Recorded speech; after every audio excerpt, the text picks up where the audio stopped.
Linsey, thanks for being here. Thank you so much for having me. So fun. You are like one of my favorites because I love GMA. It's my morning show. Okay. It's what I watch. Glad to hear that. Yes. And thank you. ABC is part of my heart. So you're a working mom. Working mom, yes. But whenever I have moms on that have full-time jobs, I'm always like, okay. So I love like tips and tricks of like how you do it. So like, what are a couple of things that you like think about when you think about being a working mom that are kind of like principles in your life? Well, I think I have become a master multitasker. Yes. And so, while I'm, working on a story, I'm also making sure that, things are taken care of at home with my son and soccer and after school programs and all of that. And just doing more than one thing at the same time it kind of becomes a constant. Yes. And I think something you just like put your head down and just do. Totally. Right? It's not really a writing out the things to do list as much as it is just like, we got to do this. There's not even time. Yeah, right. Absolutely. Right. So on this show, we talk a lot about money and talking about the value of even just giving. Yeah. And when you give to others, you really are valuing that person a lot. And so you're really passionate about teaching kids about valuing other people. So I just want to know, like, where did that all come from for you? Well, one thing I'll say, especially having a child, it has made me better. One thing I started right before my son was born was a holiday charity event. This was like a love project that it became more important for me once I had a child, so that he would see me and my husband doing this.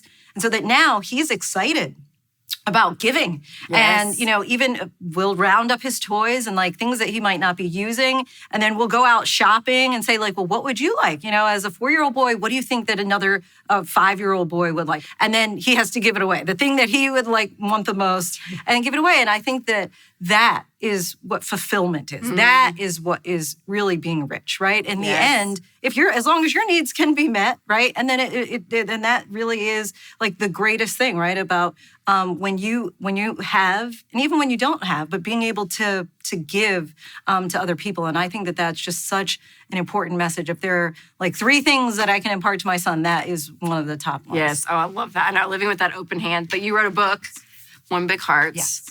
Which I was just telling you before we started this, that like even the illustrations, you guys are just, it's so great. Okay, so tell me about the book. Yeah, so One Big Heart, a celebration of being more alike than different. I think that, I call it a reinforcement for children of what I think that they already know. Because inherently, people will often say that, kids don't see color, and I totally disagree with that. I think that kids do see color, they just don't assign a value to it.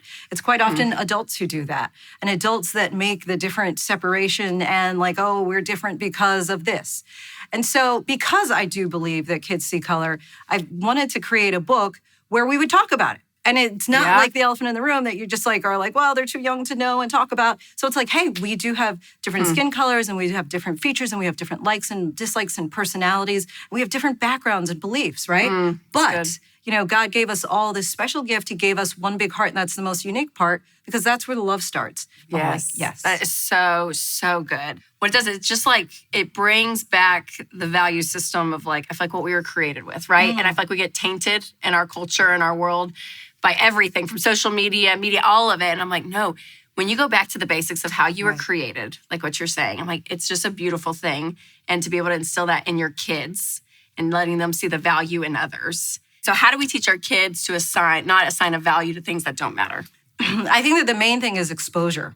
I think that kids need to see children, adults, people who look like them and who don't look like them. A lot of people have gotten the book and their children have said, like, this person looks just like me, and they celebrate that. And I think that should be celebrated. But I think also what we should look at is kids who don't look like them and seeing that and normalizing that, right? And so I think that if you happen to live in an area where the, children are not very diverse, whether it's at, school or the supermarket or church or synagogue, then I think that as parents, it's our job to make sure that we're looking in the toolbox to figure out what else can we show our children. So books and toys, the dolls that you get, they don't often all have to look just like your child. I think that it's really important, especially if you don't live in a diverse area, to make sure that the books and the characters in the books reflect who they are and don't. You know, there was an essay a while ago that I'd read. It was Windows, Mirrors, and Sliding Glass Doors. And the idea is that children need the mirror so they can see themselves reflected in books. They need a window so they can peer into a world that may be unfamiliar with their own.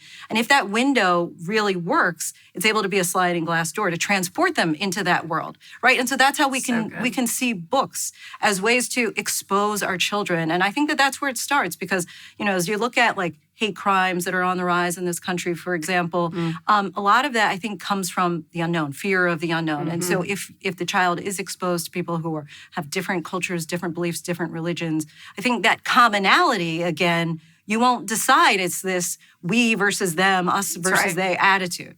Yeah, because the unknown is what creates that scariness. Yes, almost. exactly. And you just remove that completely by normalizing it. Right. And so, it's so good. Oh, Linsey, you guys, seriously, check it out. One Big Heart.